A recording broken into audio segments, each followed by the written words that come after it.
तो हम बात करते हैं लोकसभा चुनाव 2024।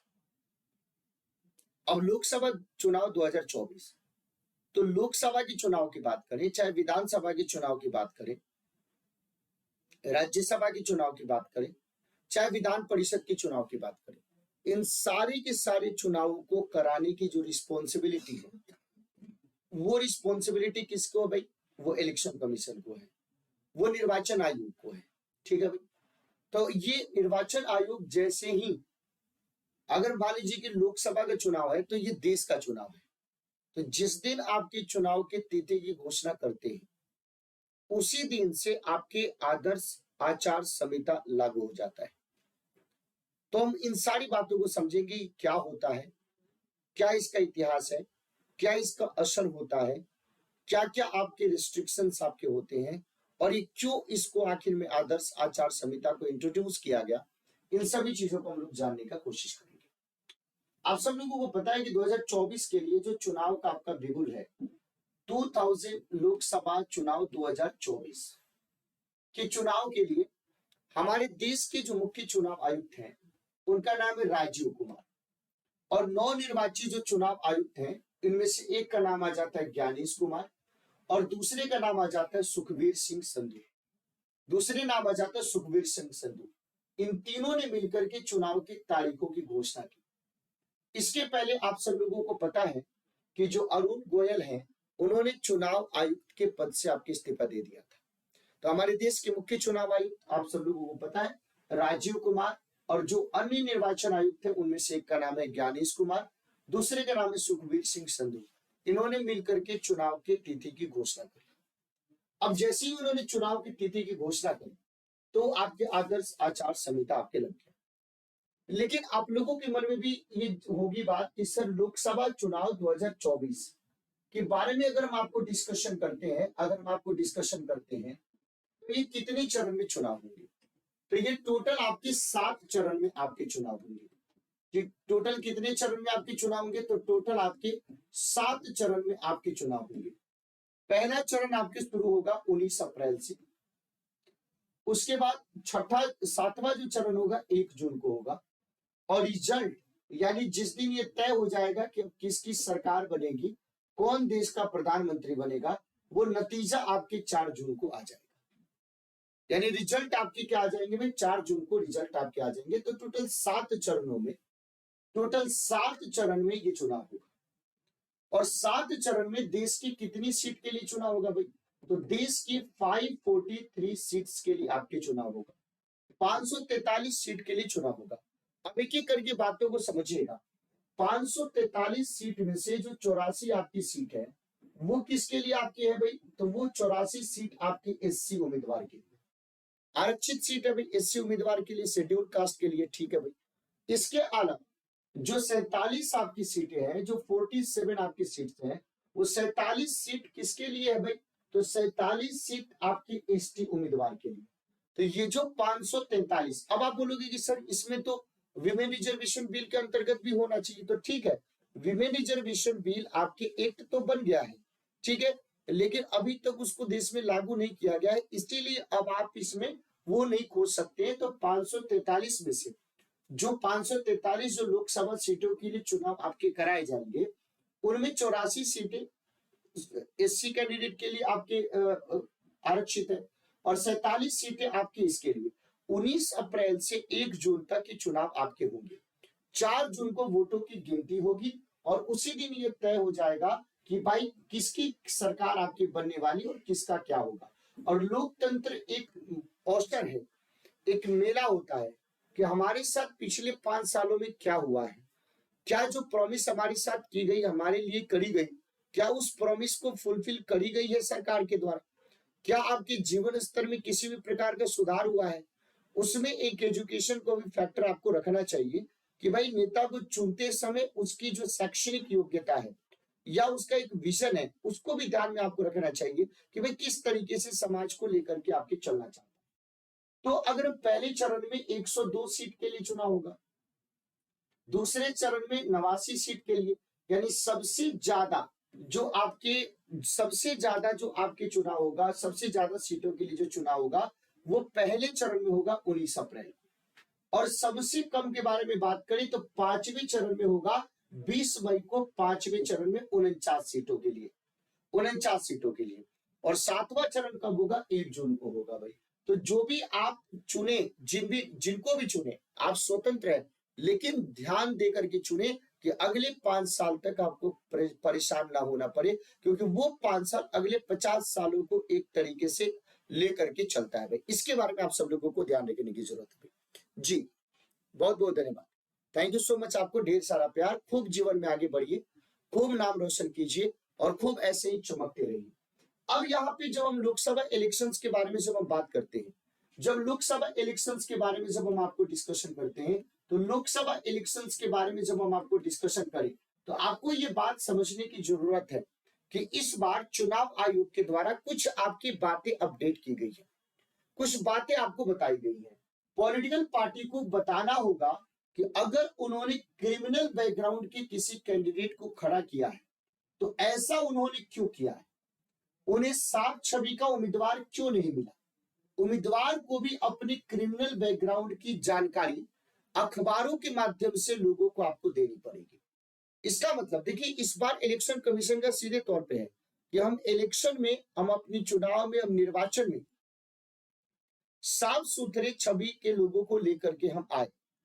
अगर मान लीजिए कि किसी पार्टी ने किसी ऐसे कैंडिडेट को आपके चुनाव में उतार दिया है, किसी ऐसे कैंडिडेट को आपके चुनाव में उतार दिया है जो कहीं ना कहीं आपके उसका बैकग्राउंड एक तरीके से क्राइम कर रहा है, तो उस पॉलिटिकल पार्टी से ये पूछा जाएगा कि भाई आपने किसी साफ सुथरे छवि के उम्मीदवार को क्यों नहीं उतारा। अगर उतर भी गया तो उस कैंडिडेट को क्या कहा जाएगा कि आप अपने बारे में पूरे के पूरे पेपर पे आप बताइए। उसके बाद अब दूसरी बात है कि इलेक्शन कमीशन ने बोला कि टेंशन मत लीजिए, क्रिमिनल बैकग्राउंड के बारे में इलेक्शन कमीशन ऑफ इंडिया की जो आपकी पोर्टल है, एप्लीकेशन है, नो योर कैंडिडेट, जिसको क्या बोलेंगे शॉर्ट में KYC, नो योर कैंडिडेट, ये क्या भी एप्लीकेशन। तो अगर आप अपने उम्मीदवार के बारे में जानना चाहते हैं, यानी जो भी नॉमिनेशन करेंगे वो चाहे किसी भी पार्टी से हो, चाहे निर्दलीय हो, चाहे कोई भी, जो भी इलेक्शन कंटेस्ट करेगा उसके बारे में आपको क्या किया जाएगा, इस नो योर कैंडिडेट जो आपकी एप्लीकेशन पे जानकारी आपको मिलेगी। उसके बाद अगर मान लीजिए कि वोटिंग से रिलेटेड किसी भी प्रकार का, जैसे लोगों को ये शिकायत होता है कि सर यहाँ पे वोटिंग में दिक्कत हो रही है, गड़बड़ी हो रही है, तो उसकी शिकायत हम कहाँ पे करेंगे, तो सी विजिल एप्लीकेशन है। कौन सा एप्लीकेशन है भाई? उस एप्लीकेशन का नाम क्या है? C vigil. तो ये सी विजिल आपके एप्लीकेशन है। तो यहाँ पे आप सब लोगों को ध्यान रखने की जरूरत है भाई। तो ये आप लोगों को समझना है। अगर आपको अपना, देखिए 3 आपकी व्यवस्था करी गई है। एक है VHA यानी आपको अपनी अगर नाम को मतदाता सूची में चेक करना है कि क्या आपका नाम वोटर लिस्ट में है कि नहीं, तो आप क्या कर सकते हैं भाई, तो ये जो आपके एप्लीकेशन है VHA, उसके माध्यम से क्या कर सकते हैं, जान सकते हैं भाई। तो व्यू पोलिंग बूथ डिटेल्स के बारे में आप यहां से जान सकते हैं। दूसरा मैंने क्या बोला, सी विजिल। सी विजिल पे क्या कर सकते हैं आप, अगर किसी भी प्रकार की शिकायत है वोटिंग से जुड़े तो आप यहाँ पे शिकायत कर सकते हैं। और तीसरा क्या है KYC। तो ये तीनों के तीनों एप्लीकेशन है इलेक्शन कमीशन ऑफ इंडिया का, जहां पे आप क्या कर सकते हैं, अपने कैंडिडेट के बारे में जान सकते हैं। उसके बाद एक आ जाता है पोर्टल, उसको हम लोग क्या बोलते हैं, सुविधा पोर्टल कहते हैं। उसको क्या बोलते हैं, तो उसको हम सब लोग सुविधा पोर्टल के नाम से जानते हैं। तो सुविधा पोर्टल ये ऑनलाइन पोर्टल है एप्लीकेशन नॉमिनेशन और एफिडेविट के लिए भाई, नॉमिनेशन और एफिडेविट के लिए। अब चुनाव आयोग ने इस बार और नया काम किया है कि जो भी 85 साल से ऊपर के वोटर हैं उनके घर जाकर मतदान करने को तैयार है। ऐसा ही उन विकलांग व्यक्तियों के साथ भी किया जाएगा जिनकी विकलांगता 40% से आपके ज्यादा है। जिनकी विकलांगता 40% से ज्यादा है तो नॉमिनेशन से पहले ही उनके घर, नॉमिनेशन से पहले ही उनके घर फॉर्म पहुंचाए जाएंगे। इस बार पूरे देश में ये व्यवस्था एक साथ आपके लागू करी जाएगी, यानी सीनियर सिटीजन्स का इस बार ध्यान रखा जा रहा है। अब देखिए, इस बार जो इलेक्शन कमीशन का जो आंकड़ा है वो ये कहता है कि इस बार 2,18,000 ऐसे वोटर्स हैं जिनकी उम्र 100 साल से ज्यादा है। हो सकता है कि वो सारे के सारे लोग इस बार अपना अंतिम वोट दे रहे होंगे अपने जीवन में। तो 2,18,000 से ज्यादा लोग, और टोटल कितने रजिस्टर्ड वोटर हैं, यानी 97 करोड़ लोग। यानी हमारे देश में 140 करोड़ की पॉपुलेशन है, लेकिन उस 140 करोड़ की पॉपुलेशन में वोट देने वाले लोगों की संख्या जो है वो 97 करोड़ है, वो 97 करोड़ है भाई इसके बारे में। और 97 करोड़ तो ये क्या है भी वोटर्स हैं, जो रजिस्टर्ड वोटर्स जिनका वोटर लिस्ट में नाम है। उसके बाद आपके टोटल कितने पोलिंग बूथ है भाई, तो 10.5 लाख पोलिंग बूथ आपको बनाए गए हैं भाई। Polling booth 10.5 lakh polling booth, और इसके लिए 1.5 करोड़ आपके इंप्लॉई, 1.5 करोड़ इंप्लॉई और साथ ही साथ सुरक्षा कर्मी, ये सारे के सारे आपके क्या किए जाएंगे, तैनात कराए जाएंगे, ताकि चुनाव बहुत अच्छे से संपन्न कराया जा सके। इसके लिए 55 lakh EVM machine, 55 lakh EVM machine की व्यवस्था की जाएगी भाई। और इस बार 1,80,00,000 ऐसे वोटर होंगे जो पहली बार आपके वोट करेंगे, यानी लगभग 2 करोड़ के आसपास, यानी 1.8 करोड़ ऐसे होंगे फर्स्ट टाइम वोटर। 1.8 करोड़ ऐसे होंगे जिनको हम लोग क्या बोलते हैं, जिनको हम लोग बोलते हैं फर्स्ट टाइम वोटर। और पुरुष वोटर की संख्या 49.7 करोड़। पुरुष कितने भाई, लगभग 50 करोड़। महिला भी कम नहीं है इस बार, 47 करोड़ आपकी महिला है भाई। फर्स्ट टाइम वोटर कितने में, 1.8 करोड़, जो 18 से 19 साल की उम्र के आपके होंगे। फिर उसके बाद आपकी अगर हम बात करें पीडब्ल्यूडी के बारे में बात करें तो 88 लाख के आसपास।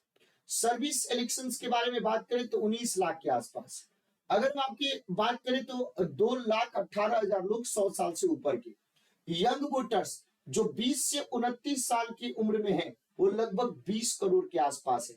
48,000 टोटल ट्रांसजेंडर वोटर्स हैं भाई, 48,000 टोटल ट्रांसजेंडर वोटर्स हैं। और 85 से ज्यादा उम्र के 82 लाख वोटर्स हैं। अगर हम बात करें टोटल इलेक्टोरल्स के बारे में बात करें तो यहाँ पे लगभग 97 करोड़ के आसपास टोटल वोटर आपको दिखाई देते हैं। अब इस सवाल आता है कि सर चलो ठीक है, इस बार तो 2024 से रिलेटेड आपने चीजों को बता दिया, लेकिन सवाल ये आता है कि सर आदर्श आचार संहिता होता क्या है। तो पूरे के पूरे देश भर में स्वतंत्र और निष्पक्ष चुनाव कराने के लिए इलेक्शन कैसा होना चाहिए, तो डेमोक्रेसी का मतलब है कि फ्री एंड सेफ इलेक्शन आपके होनी चाहिए। तो स्वतंत्र और निष्पक्ष चुनाव कराने के लिए इलेक्शन कमीशन ने कुछ आपके नियम बनाए हैं, और इलेक्शन कमीशन के द्वारा बनाए गए इसी नियम को हम सब लोग आदर्श आचार संहिता कहते हैं। हम सब लोग क्या कहते हैं भाई, आदर्श आचार संहिता कहते हैं।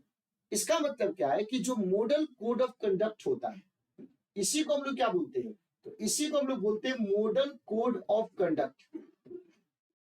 इसी को हम लोग क्या बोलते हैं भाई, मॉडल कोड ऑफ कंडक्ट कहते हैं।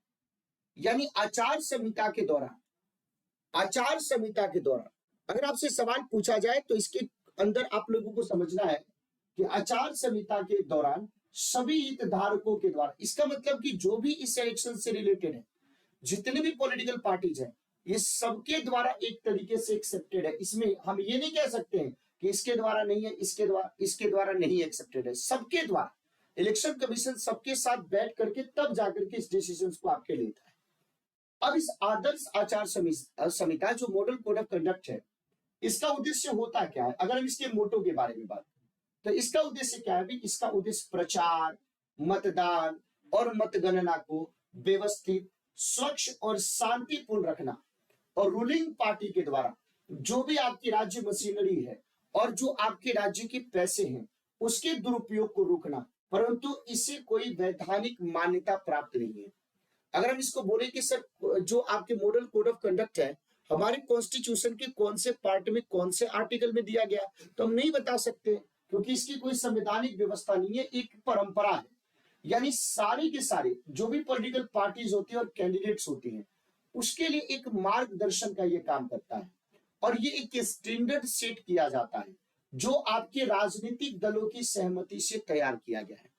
तो इलेक्शन कमीशन ऑफ इंडिया क्या करता है, पूरे के पूरे भारत में, चाहे वो क्षेत्रीय आपके दल हो चाहे वो राष्ट्रीय दल हो, वो सारे के सारे आपके दल के नेताओं से, उनके प्रतिनिधि मंडल से, ये जो इलेक्शन कमीशन का प्रतिनिधि मंडल मिलता है, बात करता है, उनको अपने अपडेट के बारे में आपको बताता है, उनको अपने अपडेट के बारे में समझाता है और उसके बाद ये सारी चीजें कहता है और तब सहमति बना करके किया जाता है। इसका मतलब क्या है कि जो मॉडल कोड ऑफ कंडक्ट है उसमें आपके जो चुनाव आयोग होता है, इलेक्शन कमीशन होता है, उसकी बहुत महत्वपूर्ण जिम्मेवारी होती है। जब हम अपने देश में इलेक्शन कमीशन के बारे में जब हम बात करते हैं, जब हम अपने देश में इलेक्शन कमीशन के बारे में जब हम बात करते हैं, तो इस बात को समझिएगा कि हमारे कॉन्स्टिट्यूशन के आर्टिकल 324 से लेकर के 329 तक किस चीज की व्यवस्था की गई है, तो हमारे यहाँ पे इलेक्शन कमीशन की बात करी गई है और उस इलेक्शन कमीशन की रिस्पॉन्सिबिलिटी है कि शांतिपूर्ण तरीके से आपके चुनाव को संपन्न कराए। अब सवाल ये आता है कि सर ठीक है, जिस दिन चुनाव की तिथि है, जिस दिन आपकी चुनाव की तिथि आपकी घोषित करी गई, उसी दिन से आपके ये मॉडल कोड ऑफ कंडक्ट आपके लागू हो जाता है। लेकिन सर ये लागू कब तक रहता है? तो निर्वाचन आयोग के द्वारा चुनाव कार्यक्रम की घोषणा किए जाने के साथ ही ये संहिता लागू हो जाती है और निर्वाचन प्रक्रिया समाप्त होने तक आपके लागू रहती है। यानी जिस दिन आपके इलेक्शन के शेड्यूल की घोषणा करी गई, उस दिन से ये आपके आचार संहिता आपकी शुरू होती है और जिस दिन ये पूरा का पूरा इलेक्शन प्रोसेस आपकी खत्म नहीं हो जाएगा, उस दिन तक ये आपकी क्या रहेगी भाई? कंटिन्यू रहेगी भाई। आप सब लोगों के अंदर क्वेश्चन होगा कि जो इलेक्शन होता है उसके दौरान जो पॉलिटिकल पार्टीज होती है उनकी सर भूमिका क्या है, उनकी रिस्पॉन्सिबिलिटी क्या है? तो देखिए, आप चुनाव प्रचार कीजिए, कोई दिक्कत की बात नहीं, आप संपर्क कीजिए जनता से, कोई दिक्कत की बात नहीं, लेकिन सारे के सारे पार्टी को एक आपके कॉमन जो मिनिमम आपके कोड ऑफ कंडक्ट होते हैं उसको आपको जरूर फॉलो करना होता है। तो बोले कि चुनाव प्रचार और अभियान के दौरान, चुनाव प्रचार और अभियान के दौरान न्यूनतम आचार संहिता, मिनिमम जो कोड ऑफ कंडक्ट होता है उसको पालन करने के लिए पॉलिटिकल पार्टी से अपील करी जाती है और साथ ही साथ कहा जाता है कि एक गुड पॉलिटिकल बिहेव का निर्धारण करने वाला एक डॉक्यूमेंट के तौर पे कोड ऑफ कंडक्ट दिखाई देता है। आप सब लोगों को ध्यान रखना है, जिसको 1968-1969 के बीच में आपको तैयार किया गया। अब आपके अंदर क्वेश्चन आएगा कि सर ये मॉडल कोड ऑफ कंडक्ट कब से शुरू किया गया, पहली बार कब इसको लाया गया? क्या सर भारत में जब से इलेक्शन हो रहे हैं तब से मॉडल कोड ऑफ कंडक्ट के अकॉर्डिंग ही हो रहे हैं? अब मैं आपको बताना चाहता हूँ। अगर इसके इतिहास के बारे में बात करें तो 1960 में केरल के विधानसभा इलेक्शन के दौरान, केरल के विधानसभा चुनाव के दौरान इसकी क्या हुई थी? उत्पत्ति हुई थी। तब आपकी एडमिनिस्ट्रेशन ने पॉलिटिकल पार्टीज के लिए एक आपकी आचार संहिता बनाने की कोशिश करी थी कि भाई अब देखो क्यों जरूरत पड़ी, क्योंकि पॉलिटिकल पार्टी जो मन करे वो बोल देती, जो मन करे वो कह देती, जो जिनकी सत्ता होती थी, जो सरकार में होते थे, वो पूरे तरीके से एडमिनिस्ट्रेशन से लेकर के वो पूरी की पूरी मशीनरी से लेकर के पूरी की पूरी जो इकोनॉमिक जो व्यवस्था है उन सब चीजों को क्या करते थे? आपके फॉलो करते थे, उन सब चीजों को क्या करते थे? यूज करते थे। तो 1960 में केरल के विधानसभा चुनाव में इलेक्शन कमीशन के द्वारा ये एक इनिशिएटिव आपको लिया गया। तो ये इलेक्शन कमीशन के अकॉर्डिंग जो ये जो कोड ऑफ कंडक्ट है उसका जो अब का स्वरूप जिसके बारे में हम पढ़ रहे हैं वो पिछले 60 साल के प्रयास, एफर्ट्स और डेवलपमेंट का नतीजा है। और सुप्रीम कोर्ट ने कई बार इस कोड ऑफ कंडक्ट के पक्ष में आपके कहा है और बोला है कि जो कोड ऑफ कंडक्ट है इसकी जो एक तरीके से सूचिता है, जो प्रासंगिकता है, उसको बनाए रखना बहुत ज्यादा जरूरी है। इलेक्शन कमीशन जो कोड ऑफ कंडक्ट के किसी भी उल्लंघन की जांच करने और सजा सुनाने के लिए पूरे तरीके से अधिकृत है। यानी जैसे ही कोड ऑफ कंडक्ट लागू होता है तो उस समय सारे के सारे पावर इलेक्शन कमीशन के अंदर आ जाता है। कोई भी अधिकारी, कोई भी कर्मचारी जो भी इलेक्शन कमीशन यूज में लेता है उसके ऊपर किसी का नियंत्रण नहीं होता है, वो इलेक्शन कमीशन का होता है। और इलेक्शन कमीशन के द्वारा जो कोड ऑफ कंडक्ट आपके जारी किए गए हैं, इशू किए गए हैं, अगर उस कोड ऑफ कंडक्ट को किसी भी तरीके से आप ब्रेक करते हैं तो उसके बिहाफ पे आपको पनिश करने की जो रिस्पॉन्सिबिलिटी है, सजा देने की जो रिस्पॉन्सिबिलिटी है, वो इलेक्शन कमीशन को है और उसको मानना पड़ेगा, सबको मानना पड़ेगा। अब यहाँ पे इलेक्शन कमीशन के द्वारा एक किताब आपके जारी की गई थी, उसको बोलते हैं लीप ऑफ फेथ। तो जो चुनाव की यात्रा है उसकी पूरी तरीके से डॉक्यूमेंटेशन करने के लिए इलेक्शन कमीशन ने किताब निकाली लीप ऑफ फेथ, और किताब में लिखा गया कि आदर्श आचार संहिता मॉडल कोड ऑफ कंडक्ट पहली बार भारत के इलेक्शन कमीशन के द्वारा मिनिमम कोड ऑफ कंडक्ट के शीर्षक के तहत 26 सितंबर 1968 को जो मध्यावधि चुनाव है 1968-69 के दौरान जारी की गई थी। इसके बाद इसको धीरे धीरे इसको अमेंडमेंट किया गया। अब जब आदर्श आचार संहिता आपकी लग जाती है तो आपके मन में एक क्वेश्चन आता है, और सबके मन में एक क्वेश्चन है कि सर किन किन चीजों के ऊपर पाबंदी रहती है भाई। तो अगर आपके आचार संहिता लग गई तो सरकार कोई भी नई योजना और घोषणा आपके नहीं कर सकती। सरकार कोई भी नई योजना और नई घोषणा नहीं कर सकती है। चुनाव प्रचार में सरकारी संसाधनों का प्रयोग नहीं किया जा सकता है। चुनावी पार्टियों को रैली और आम सभा के लिए अनुमति लेनी होती है। ऐसा नहीं है ना कि 10 लाख लोगों को कहीं पे इकट्ठा कर लीजिएगा। जो भी रिलीजियस आपके प्लेसेस होते हैं, जो भी आपके धार्मिक स्थल होते हैं, अगर हम धार्मिक स्थल के बारे में से बात करें भाई,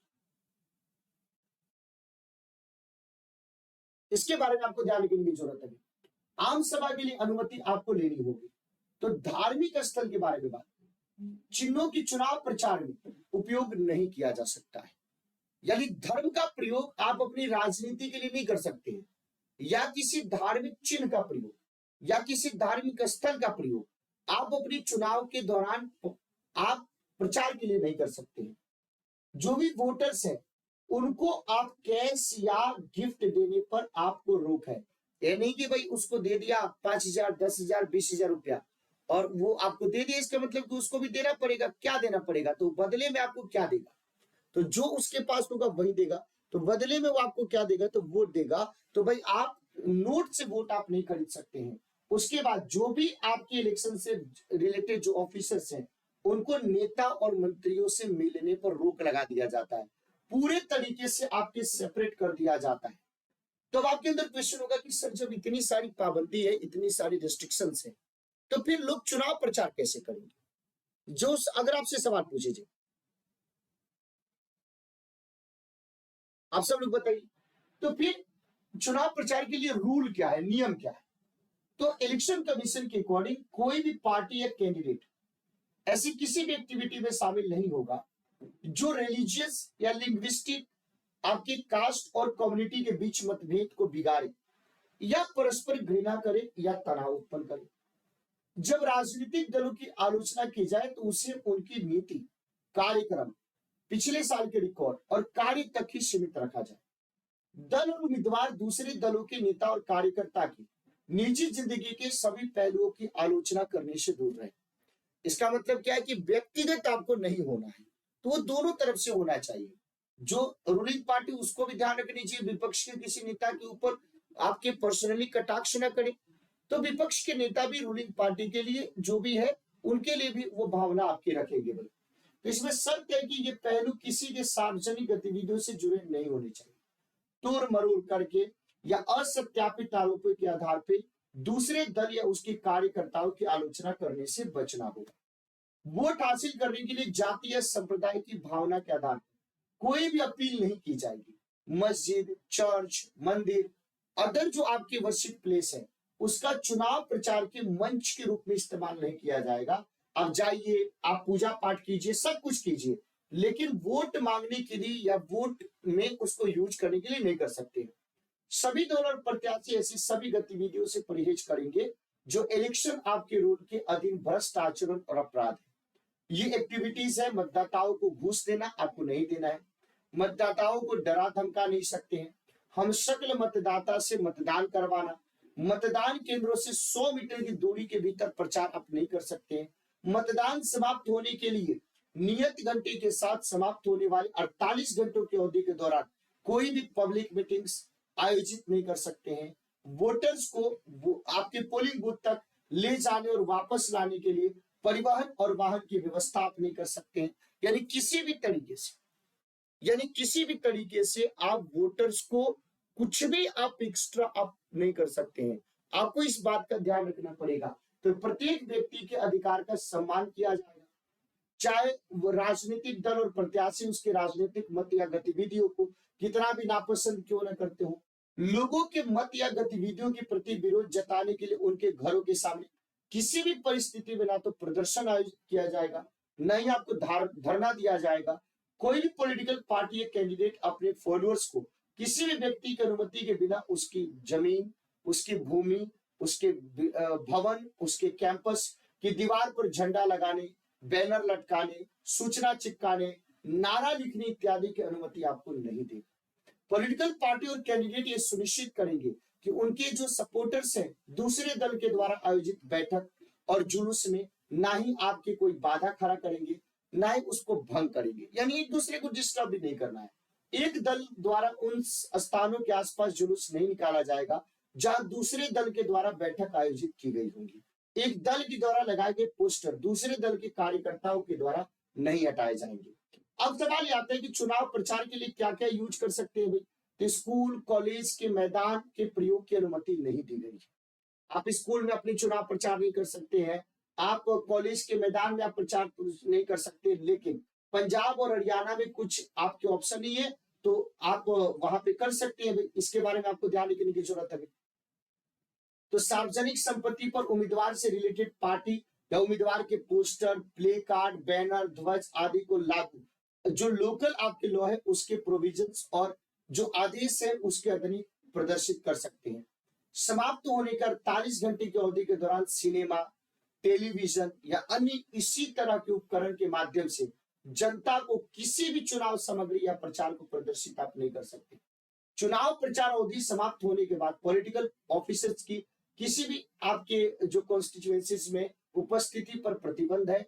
प्रचार बंद होने के बाद राजनीतिक पदाधिकारी चुनाव क्षेत्र के बाहर से आए हैं और जो चुनाव क्षेत्र के मतदाता नहीं है उन्हें चुनाव क्षेत्र में मौजूद नहीं रहना चाहिए, उनको नहीं रहना चाहिए। ऐसे पदाधिकारी को प्रचार अवधि समाप्त होने के तुरंत बाद चुनाव क्षेत्र को छोड़ करके चले जाना चाहिए।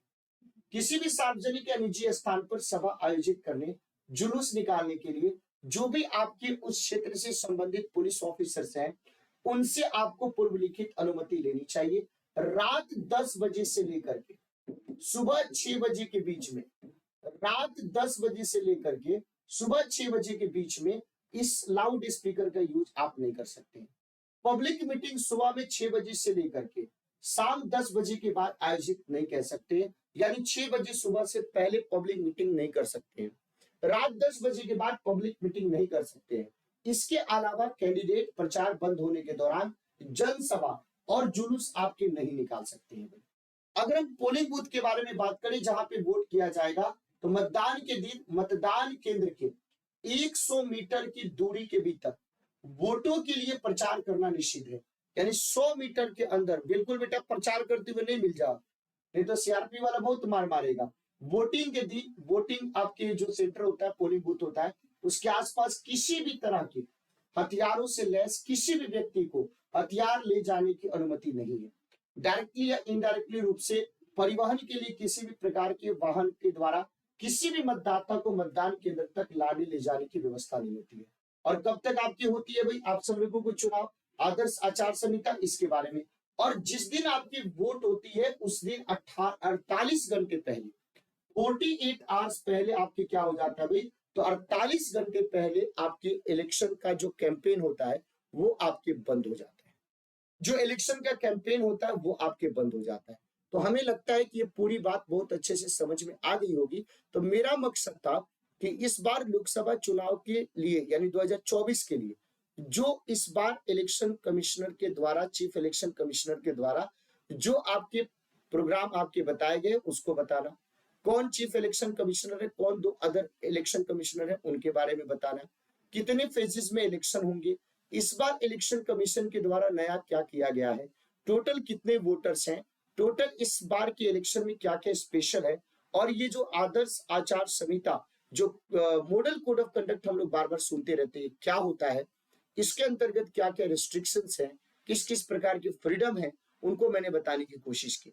अगर आपको ये सेशन पसंद आए तो सेशन को लाइक जरूर करना, ये बहुत जरूरी सेशन है। इस सेशन को अपने दोस्तों तक शेयर करना और चैनल को सब्सक्राइब करना ताकि ऐसे ही आपके अच्छे अच्छे अपडेट आप लोगों तक पहुंचता रहे। बहुत बहुत धन्यवाद।